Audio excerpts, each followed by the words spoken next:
Good afternoon, everyone, and welcome to another College and Career Pathways, where every Monday, Wednesday, and Friday at 2 p.m.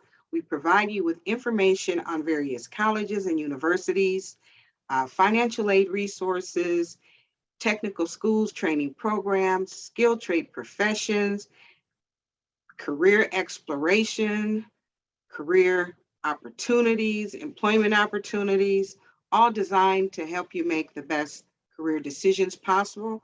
I am Tony Curtin, your host, and today we are back with Michigan Schools and Government Credit Union. And today we're going to be talking about entrepreneurship and how to get a business started, and specifically tips on how to write a business plan. So, Colleen, welcome back. We are so glad to have you. Thank you so much. Glad to be back as always. And this is a great topic. It's not only for, I'm going to start my whole company. Well, entrepreneurship is on all different levels these days, from having an Etsy shop to a bake sale to, running a landscaping business. So I got a quick video, which shows an example of kind of a lower level entrepreneurship, and then we will go over all the details.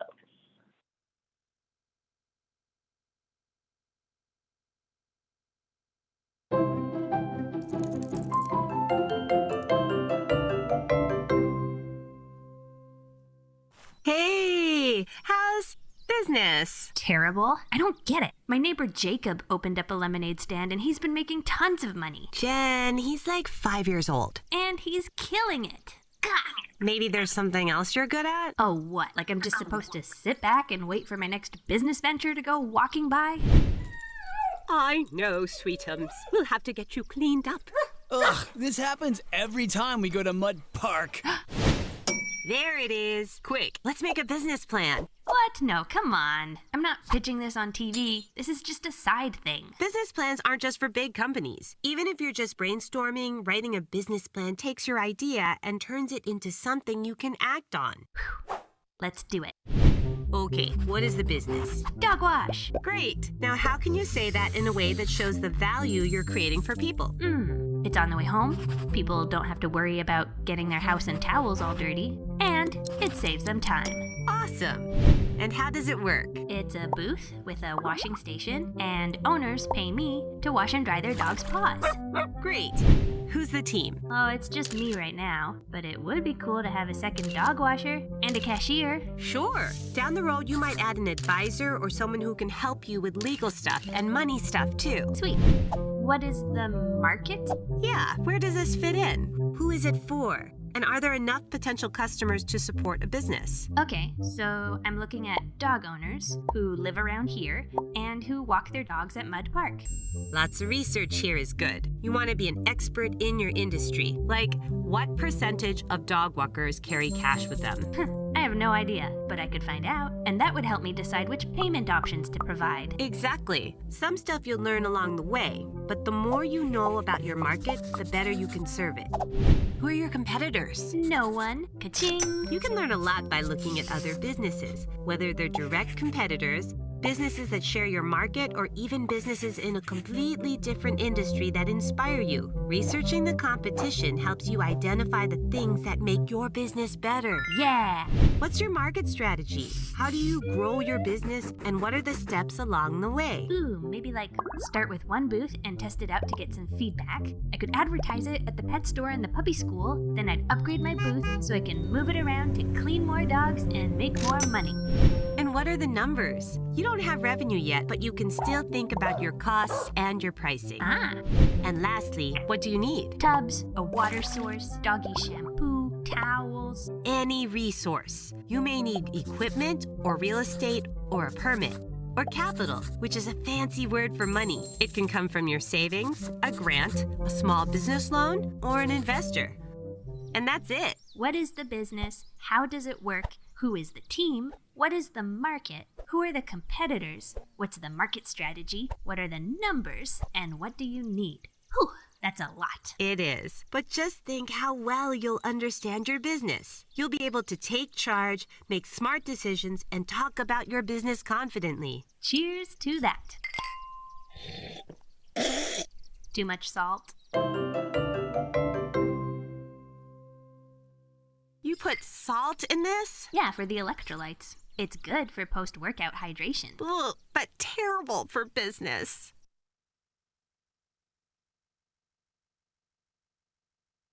All right, very cute.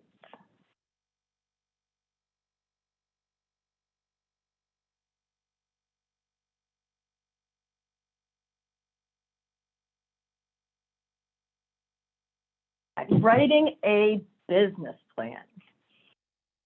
So writing a plan, it's just taking an idea and turning it into something you can act on. You don't have to have the whole thing thought out, right? She just had an idea, a dog wash, they need washing. What can I do with this? So it's fleshing out your ideas. It's putting them on paper to notice where holes are or gaps are or something you haven't thought of. When should you write a business plan? When is the time? When you have an idea. Process of writing a business plan can help you determine how viable it is.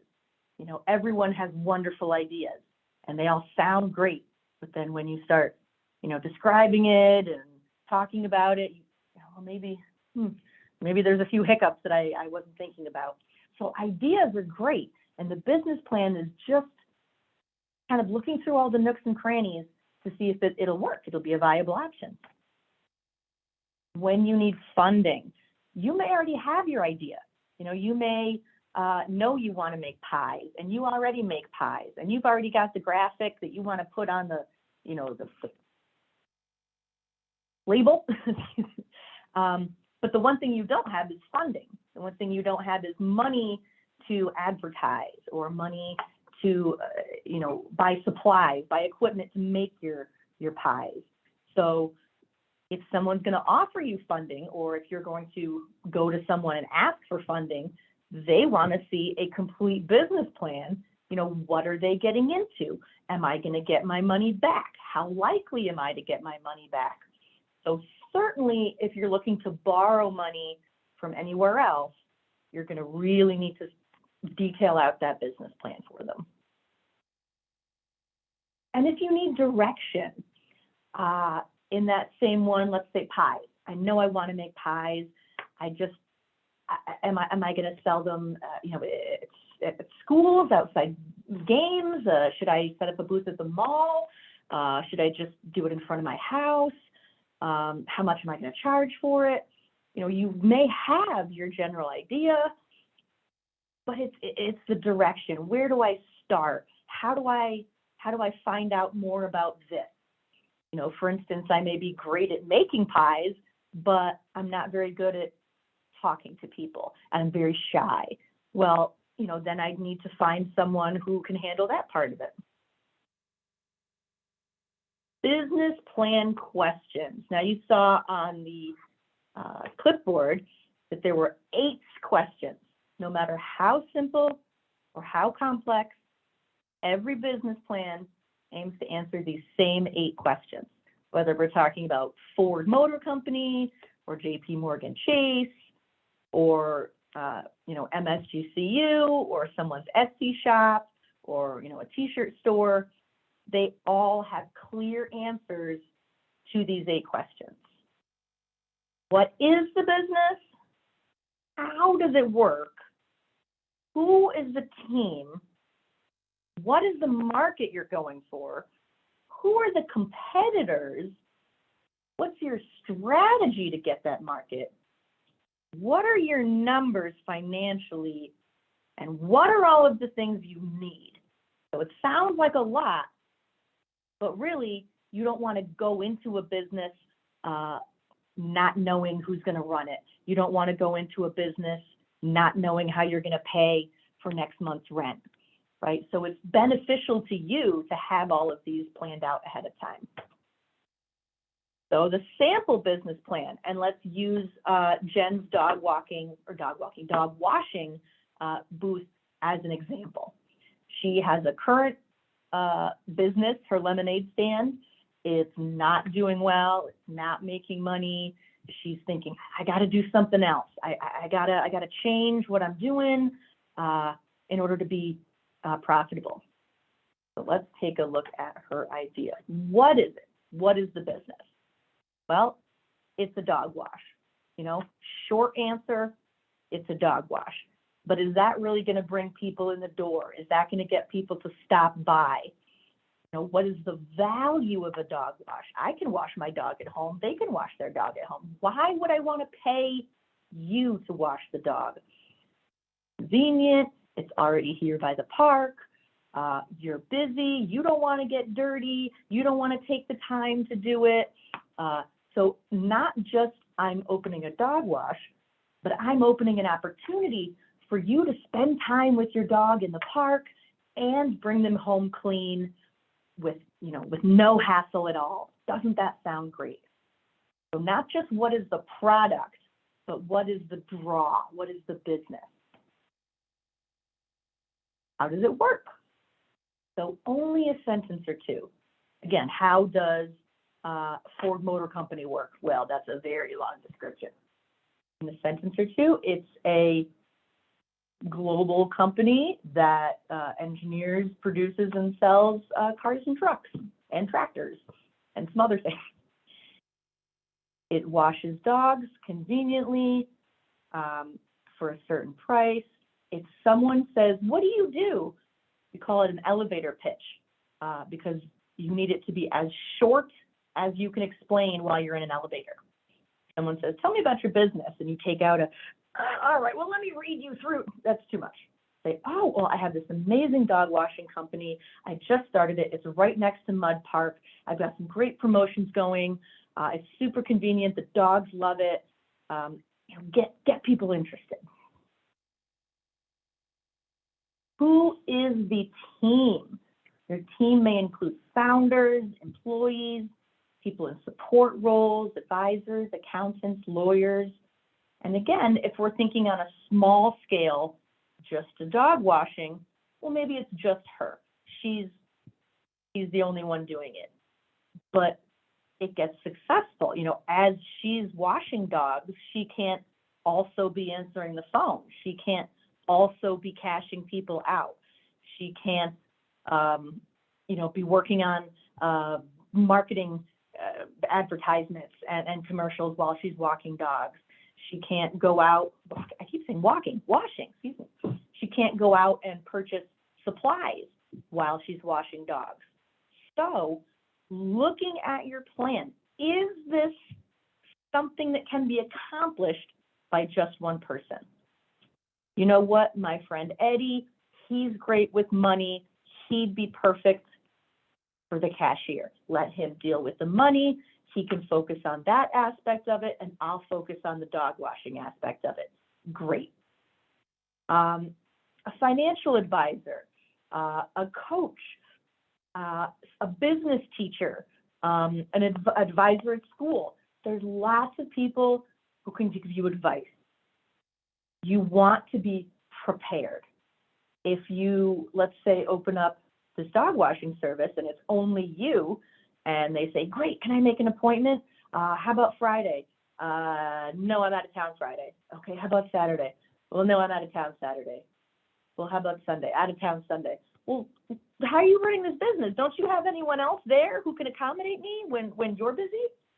So really planning out, can you meet the needs of your customers quickly, kindly, knowledgeably? Who do you need to do that? And look for the experts, right? Who's good with advertising? Who's good with money? Who's done this before? What is the market? You say, oh, well, people with dogs. Okay, people with dogs, every dog needs a bath, sure.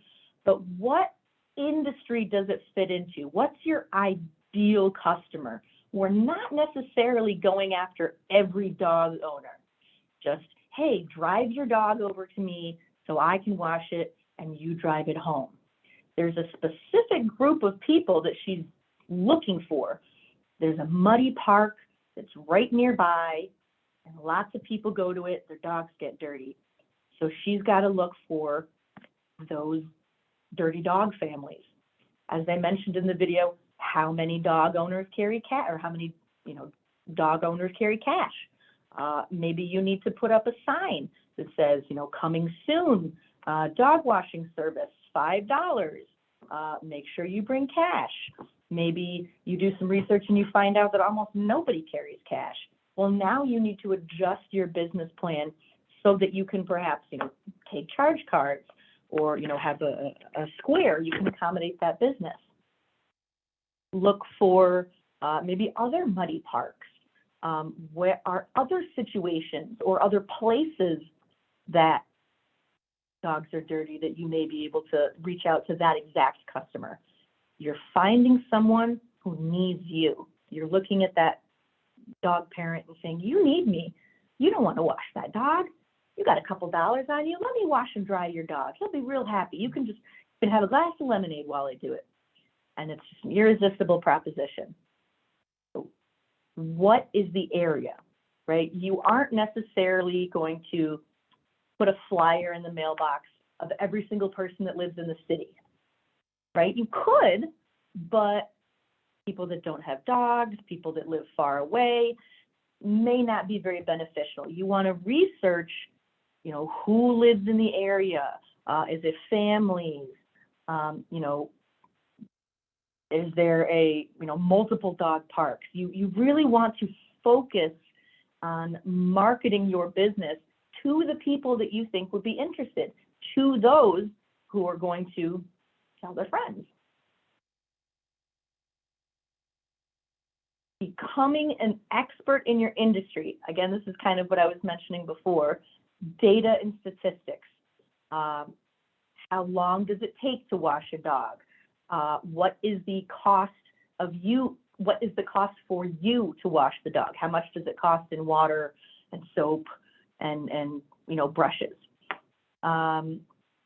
Surveys. Do you want to survey those who've had their dog washed? Do you want to collect testimonials? Do you want to have an evaluation they fill out? Certainly before you open your business, research other dog washes. Where are they? How much did they charge? How successful were they? How many people did they hire? What are the laws regarding animal cruelty or water? What are, maybe the city, you have to have a permit to set up this booth in the park. Maybe you have to have a permit to have a, what do they call it, commercial vehicle. She mentioned she wants to eventually get a truck, get a kind of mobile dog washing truck. A lot of cities will not allow you to park a commercial vehicle in your driveway, or at least keep it there, overnight, more than just, a few hours. So that would be something you'd have to figure out if you just assume, well, I'll keep my dog truck at home. You may not be able to do that. So there's a lot of research that needs to go into first before you really start anything. Who are your competitors? This is really important, and I'm really glad they broke it up into these three categories.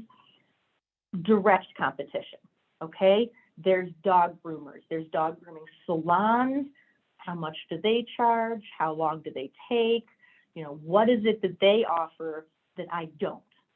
I'm not cutting hair, or maybe I'm not clipping toenails, but look at the difference between what this groomer's business, how they operate, how you want to operate. You want to keep your prices about the same, maybe a little lower.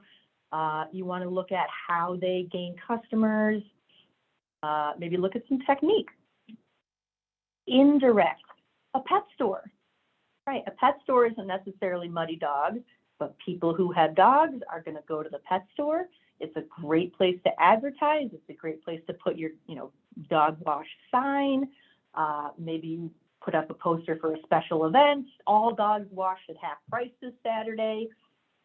You want to keep in mind that other similar businesses you want to partner with, right? If I'm making a pie company, I might want to stop into a nearby bakery and say, hey, your bakery is so popular. I love coming here. I've got these great pies. Is there any way you would be willing to, sell some of these pies, in your glass case? I can give you 10% of, how much each pie is. You want to feel out the other businesses in the area. How can they help you? And then inspiration, a business that isn't really even related. She mentioned that this 5-year-old's lemonade stand was super popular. Okay, well, why is his popular and mine isn't? You can't just kind of grumble and say, well, because he's cute and everybody likes him and nobody likes me. No, let's go down and look at his lemonade stand. Maybe it's stationed right next to the park. It's really close to the park, so people see it, whereas they don't really see yours. Maybe he has balloons and he's got music playing, so people notice it. People who, kind of see it from afar. What are those balloons over there? And they want to go check it out. Maybe he has different flavors of lemonade. These are the things that you're like, he's really offering a lot of things. I was just offering lemonade. Maybe I need to step it up. So even though it's a completely different business, you can look at, a retail store. How does a retail store market certain clothes over others? How do they advertise? What made this store particularly successful over another one? Talk to people. Go in, talk to that lemonade stand guy. Compliment them. That's another one, is instead of coming in saying, hey, I want you to tell me how I can be successful. You go in and say, this is just such a great business. I really admire it. You've done so well in this community. You've established this great business. I'm inspired to do the same. I have these real entrepreneur dreams, and I'd like to sit down. Can I maybe talk to you for a few? Can we go to lunch? Can I tell you how I feel, give you some of my ideas? Talk to people, ask questions. I say every workshop, ask questions, but ask questions. There's going to be things you didn't think of.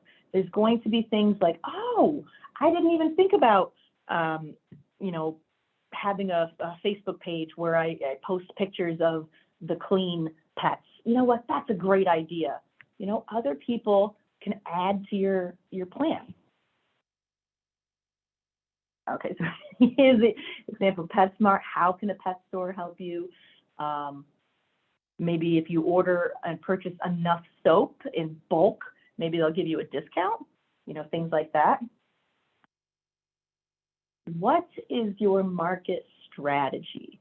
So really, what is your roadmap? What are the steps you need to take to connect your product with your customers? Now you can go out into the front yard, you can put your tub down, have a table with all kinds of cleaning materials, and just kind of stand there and wait for people to come by for you to wash their dog. Nothing's really happening. Because what's the strategy? What's the market strategy? People don't know that it's there. If you're just going to sit idly by and say, I really hope people find out about this, it's not going to go anywhere. You want to have, a grand opening, coming up, dog washing, are you interested in dog washing? Stay tuned. Maybe you offer, every first wash is free. Everyone can try it once. You think it's so great, they're going to want to come back. Maybe you put signs kind of at the other parks. You advertise in the local, newspaper. They have like the little city, like Berkeley paper and Madison Park paper and, Sterling Heights paper. You can advertise in the paper. You have to let people know that your business exists, where it is, why do they want to come here.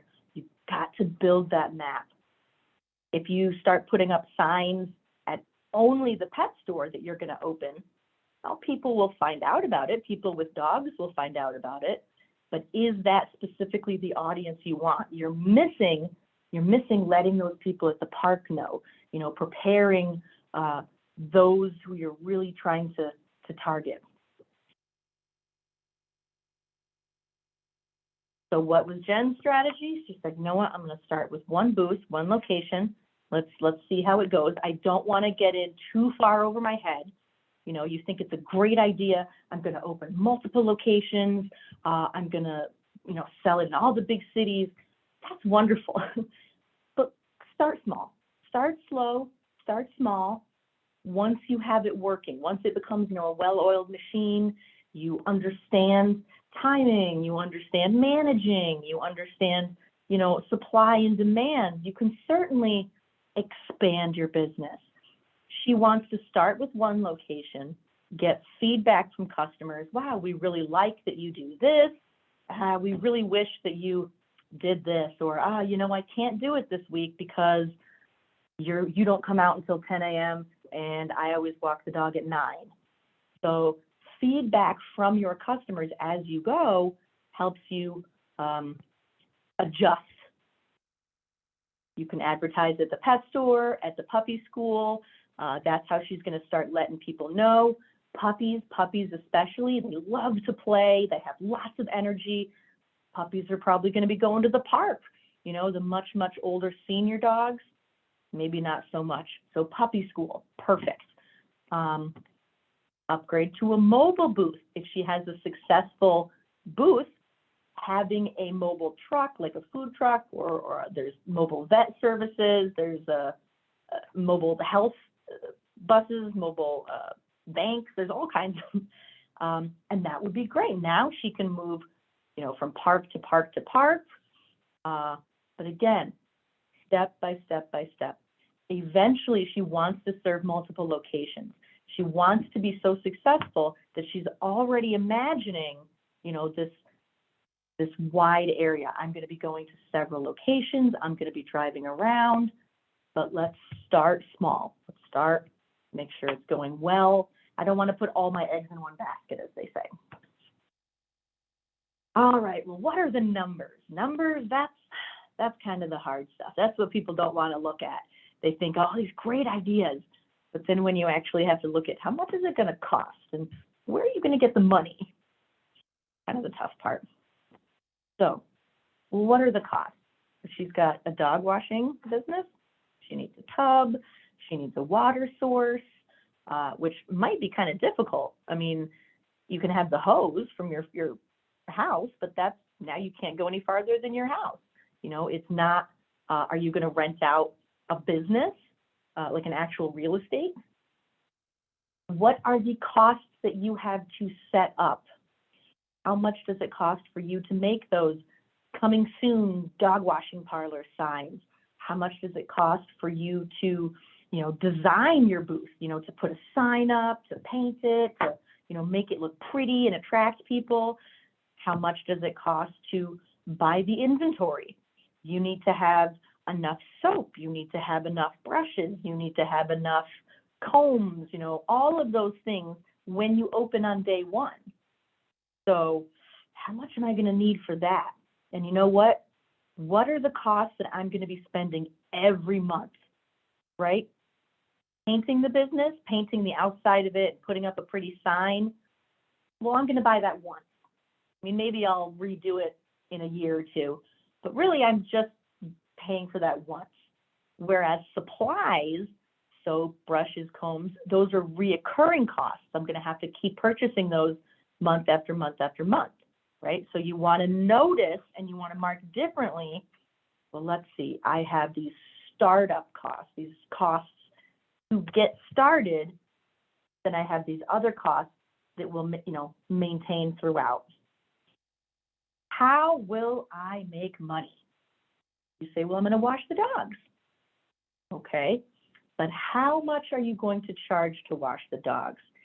If you between the tub and the water and the soap and the hair dryer, electricity, and the brushes and the comb, between all of those things, let's say it costs you about $4 to wash a dog.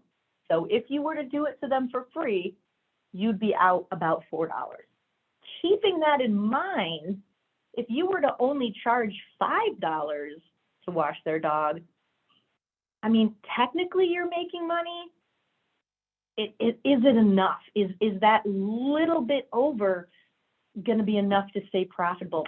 No. You want to be able to make your money back. You want to be able to cover your costs, and on top of it, if it costs you $4, I would say charge $8 or $10, right? And of course, as you go, you can maybe raise or lower the costs, but you need it much more than what they call like wholesale. You know, when you buy the soap, it's $1 a bottle, but maybe you have some soap available for the customers to buy, but they have to buy it for $3 a bottle, right? These are the things you need to come up with. How will you make money on top of replacing, the cost that you have? How much do you need to make to stay profitable? Can you just have one good day and then not make money the rest of the week? Is there a certain amount of money you would need to make every week in order, to break even at the end of the month? What about different costs for different dogs? Pricing. What is the strategy? What are the different types of dogs? Is it mostly big dogs that go to the park? Okay, good. Then I can charge more for the bigger dogs. Or, it's mostly small dogs. Maybe I should go look around at the other parks and see, what kind of dogs go to the other parks. You want to have different pricing for different sized dogs. Maybe you want to have different packages you can offer, a blow dry, a non-blow dry. But how can your prices compete? Remember, you're convenient, you're easy. I don't have to get dirty. It's just great. Now, if you're too expensive, it's not worth it to me. If your location is not right convenient for me, then it's not worth it. How are you going to maintain this profit? Everybody can come get their dog washed once or twice, right? Everyone, check out this new place. But what's going to keep them coming back over and over again, right? That's really staying profitable. What strategies will you use to price? Research, again, groomers, others. What pricing will create a profit while staying competitive? You don't want to be changing prices. Understandably, something happens. You're like, "Ooh, I'm not really making enough. I'm going to have to raise the prices." Understood. But let's say you start today and it's $5 to wash your dog, and they come back next week and it's $10 to wash your dog, and then they come back a month later and now it's $11 to wash your dog. They are not going to be happy, and they're probably not going to come back because it's not consistent. It's not what I got last time. It's not what I expected. So when you say, all right, customers, let me service you, you want it to be a consistent price. You want consistent work, consistent results. You want to be able to ensure that you can accommodate all the dogs. If it's just you and you have 4 people that want their dogs washed, is that possible? Are you going to take appointments? These are all of those things that are flying around your head. And what do you need, right? Again, before you get started, you're thinking, oh, equipment, I need equipment. Okay. How much equipment? What if something breaks?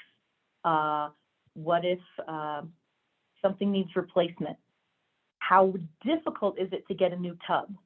Well, you'll probably want to have a second tub on hand just in case it breaks, because it's really difficult. You got to wait to get a tub shipped here. Maybe with a water source, I need to find a place to rent.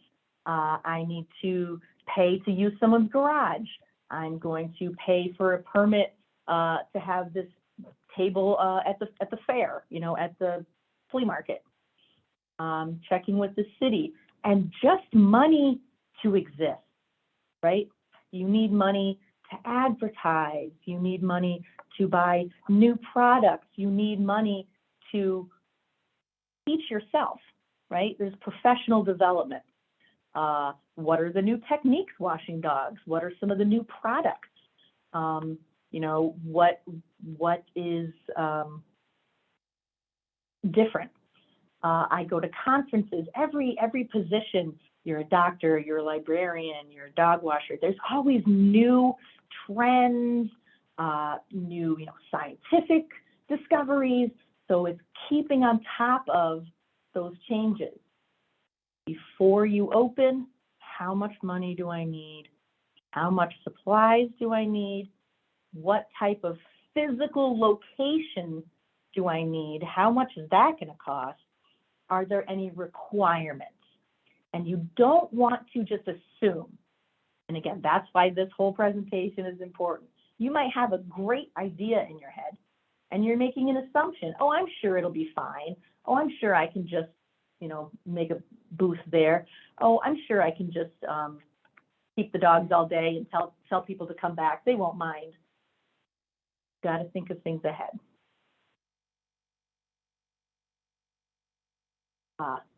Capital, so you need money. Kind of vague, right? Well, you need money. Well, how do you get that capital? You can apply for a loan. Certainly go to a bank, go to a credit union, apply for a business loan. That business is now collateral. So if you do not pay back your business loans, they can foreclose and they can take your business. And then now they own all of the tubs and the soap and all those items. You may look for a grant. There's a lot of government grants, city, state grants that encourage small business, maybe that encourage certain types of business. Maybe helpful. If you open a tutoring company, we'll chip in $2,000. If you open a daycare for kids, we'll give you $10,000. So research what money is out there available to you that's not a loan, it's just available to you. Investors. Investors can be a few different things. It could be a single person. It could be, you going up to your grandpa and saying, look, I wrote this whole business plan out. I can go through all the 8 questions. I can tell you everything about the business. And I can tell you why. If you give me $1,000, how that will turn into $3,000 by the end of the year. And you can convince perhaps your grandfather to invest in you. Can you give me that $1,000 and I, in return, will give you more money. You will make money. You will get, let's say, $1,500 in return. Or maybe I'll give you a percentage of the profits in return. But the plan being, you give me a little bit of money now, and we're both going to continue to make money as time goes on. Savings. You may have enough savings. You may have been saving for this business, for years and years. You may have just decided that, that savings that I was going to use for that big trip, I think it's going into the dog wash. I'm really passionate about this dog wash. It's not just a loan. There's other ways. Think about college, right? You say how to pay for college. It's not only going to the government for a loan. There's lots of grants out there. There's lots of scholarships out there. There's, going to a community college for a couple years to get a bunch of cheaper, required classes in. So along those same lines, don't think, I'm going to have to borrow every bit. Look for opportunities. There are what's called like an incubator, where it's groups of investors looking for companies to invest in, right? I have money, I have $1,000, and I'd like to find a business that I believe in to give that money to so that I can then, make money as time goes. Or I'm a person who has a dog washing company and I'm looking for an investor to give me $1,000. There are companies, there are groups that join them together, right? That you contact, hi, I'm a business, I'm looking for investors, I'm looking for about this much, and they can try to set you up with someone who can help, right? So there's a lot of research, it's a lot of questions. You know, there's things that are already done, there's things that, templates that are done from people before you. You know, find out what worked for them. Were there any questions about writing a business plan, getting those ideas down on paper, fleshing them out? It's trying to find, again, every nook and cranny of that business. Any questions, you guys? It was a great presentation. I learned a lot. I never really thought about all of these options that you have to consider and take into consideration when opening up your own business, which is probably why a lot of new businesses don't do so well, because they didn't plan these things out. You know, you really do have to take a lot of things in consideration. Just get excited, you get ahead of yourself. Yeah, you do. You get this bright idea and you're like, yeah, but then